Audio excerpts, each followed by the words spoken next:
ஆண்டவரே, எதுக்கு இந்த பிரச்சனை எனக்கு, எதுக்கு எனக்கு இந்த வியாதி, எதுக்கு எனக்கு இந்த போராட்டம்னு உட்கார்ந்து கொஞ்சம் கேட்டு பாருங்க. அவர் அழகாய் சொல்லி கொடுப்பார். ஒரு பக்தன் சொல்லுகிறார், நான் உபத்திரவப்பட்டது நல்லது. அந்த உபத்திரவத்தின் மூலமாய் ஆண்டவரே உம்முடைய பிரமாணத்தை நான் கற்றுக்கொண்டேன்.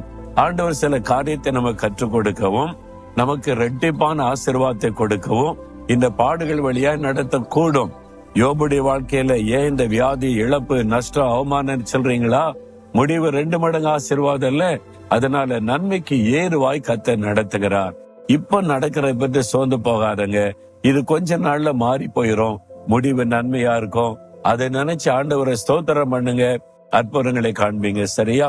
இப்ப சொல்றீங்களா, ஆண்டவரே நான் உம்மை நேசிக்கிறேன், என் வாழ்க்கையில நடக்கிற எல்லாமே நன்மைக்கு ஏறுவாய் தான் நடக்குது, முடிவு நன்மையா இருக்கும் நான் விசுவாசிக்கிறேன், இயேசுவின் நாமத்தில் நன்மைகளை எதிர்பார்க்கிறேன். ஆமேன், ஆமேன்.